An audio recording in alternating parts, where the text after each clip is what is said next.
Have you ever wondered how Netflix went from a small, quirky idea to a global entertainment giant? The story isn't about some grand tech vision. It started with something far more relatable: a $40 late fee. Picture this.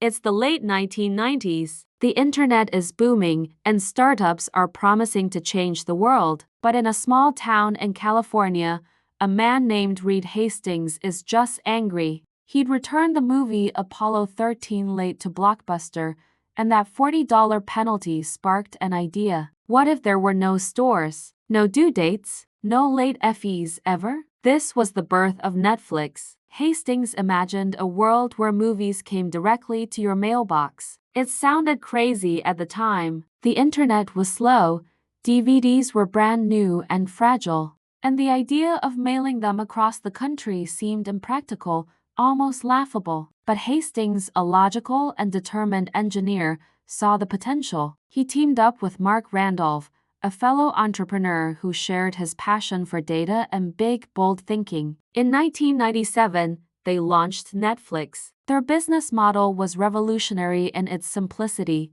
a flat monthly fee for unlimited movie rentals delivered right to your door. No more rushing to the video store before it closed. No more frustrating late fees. At first, the world wasn't convinced. Investors were skeptical. Blockbuster, the undisputed king of video rentals, had a store on seemingly every corner. How could a tiny mail order service possibly compete? But Hastings and Randolph weren't deterred. They started small, working out of a tiny office, surrounded by towering stacks of DVDs. Their secret weapon? A simple red envelope. Each day, they would manually stuff DVDs into these now iconic envelopes, sealing each one with the hope that their crazy idea might just work. They'd line up at the post office to mail them out, then eagerly await the returns. Every movie that came back was more than just a rental. It was a piece of data. They meticulously tracked what people watched,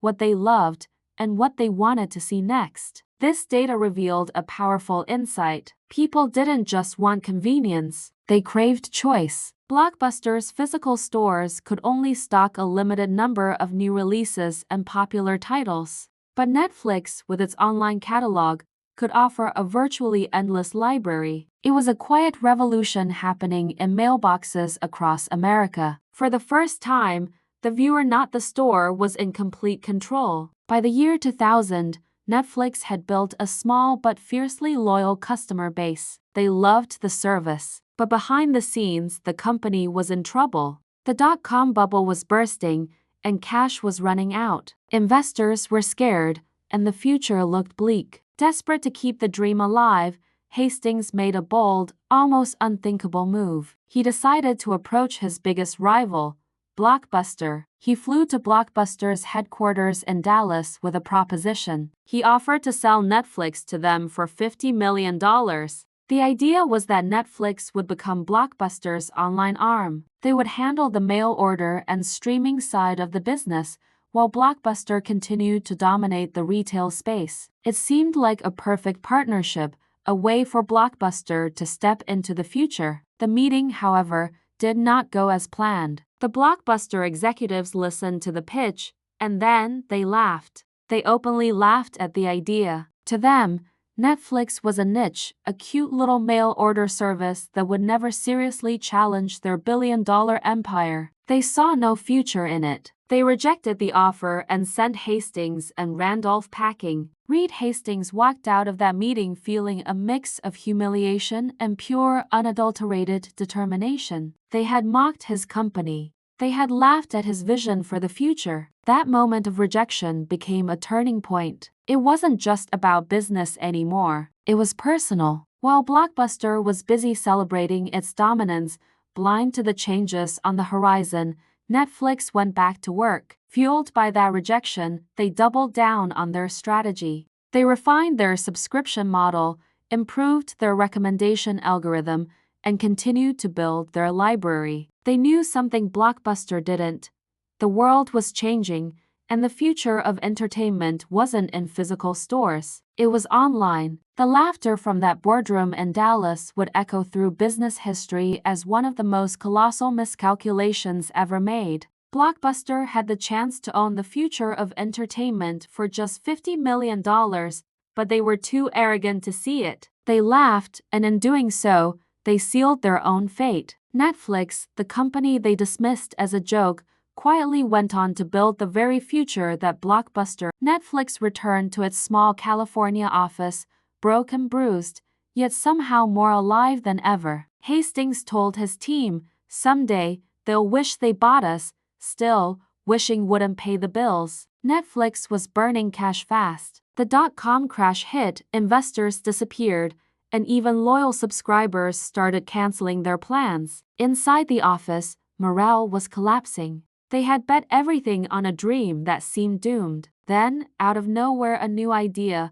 Mark Randolph proposed a subscription model, one flat monthly fee for unlimited rentals. No due dates, no late fees, no guilt. It was a radical shift. Instead of competing with Blockbuster store by store, Netflix would change how people thought about renting movies altogether. They tested it quietly, and it worked. By the end of 2001, Netflix had 500,000 subscribers, small compared to Blockbuster's 9,000 stores, but the curve was rising. The red envelopes became a quiet symbol of rebellion, moving from mailbox to mailbox across America. Yet Blockbuster wasn't blind. They saw what was happening and they wanted in. In 2004, Blockbuster finally launched its own DVD by mail service. They copied Netflix's model, down to the design of the envelopes. They had the stores, the cash, and the brand. It looked like Netflix's end. But Hastings had learned one thing: speed beats size.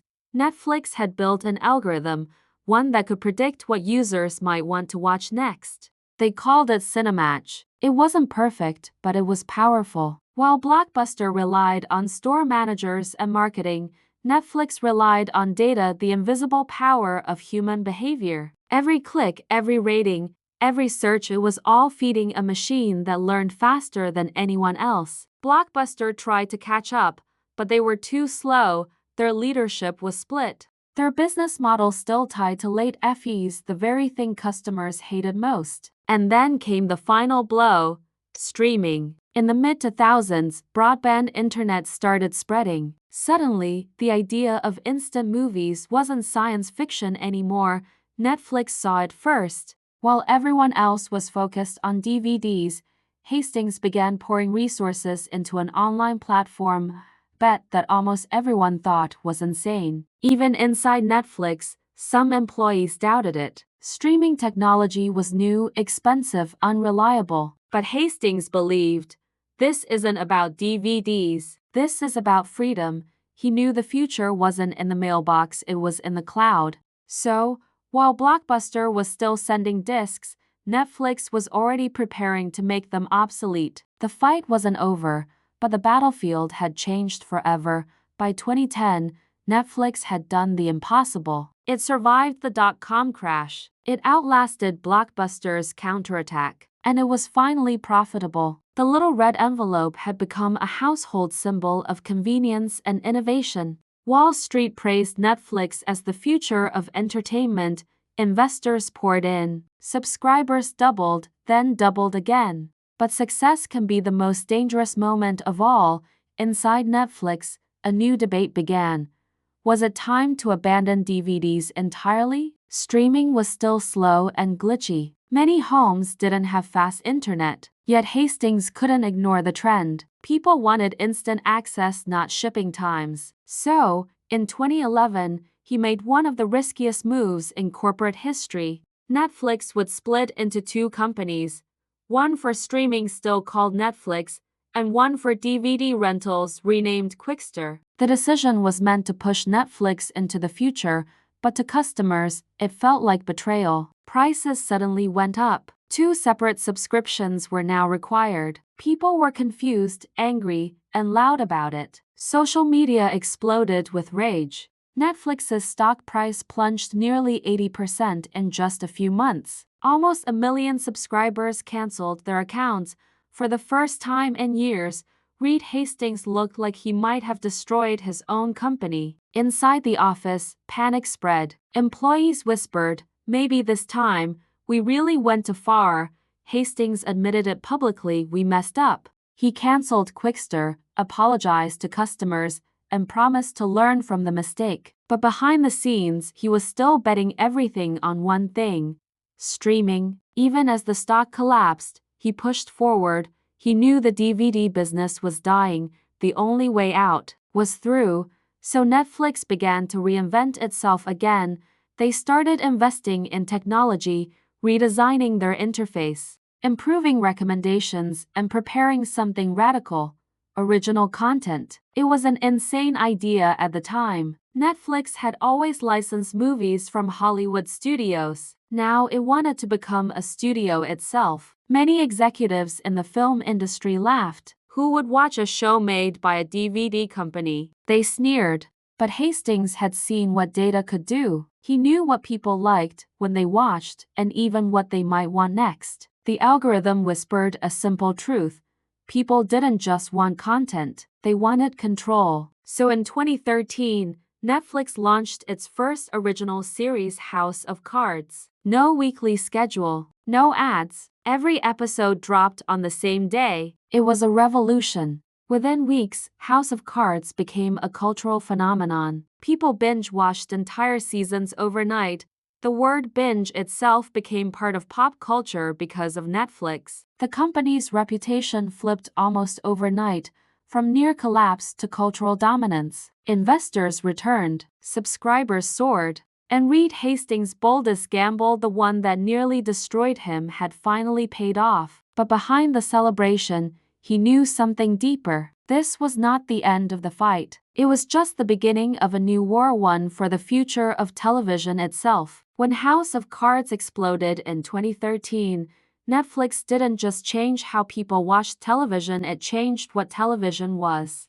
For the first time, the viewer had complete control. No schedules. No waiting. Just pure choice. It wasn't about cable networks anymore.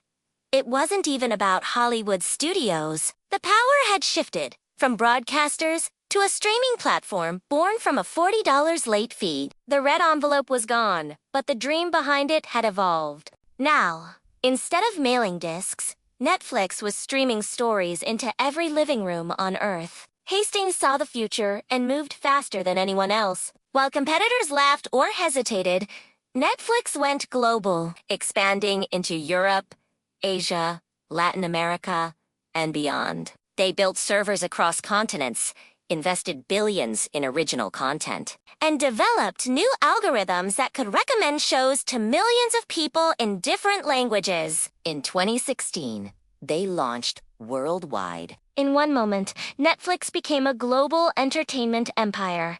But the higher they rose, the more enemies appeared. Soon, giants like Amazon, Apple, and Disney entered the battlefield. Each came armed with deep pockets, famous franchises, and massive fan bases. For the first time in years, Netflix wasn't the only game in town. The streaming wars had begun. Disney pulled its movies from Netflix and launched Disney Plus, taking away millions of loyal fans overnight. Amazon used its Prime ecosystem to offer movies as a bonus to shopping deliveries. Apple leveraged its hardware empire to reach every iPhone on Earth. And yet, Netflix didn't back down. Instead of fighting over old franchises, it created new worlds: Stranger Things, The Crown, Money Heist, Squid Game. Each one different, each one global. Each one proof that creativity, not just money, drives connection. In Seoul, a story about desperate people in green tracksuits became a worldwide symbol of class struggle. In Madrid, a group of masked robbers captured hearts across continents. In small towns and big cities alike, Netflix was no longer just a company. It was part of culture itself. But the journey wasn't without scars. Competition grew fierce. Production costs soared. Investors demanded profits. And Hastings, now older and wiser, faced a new question.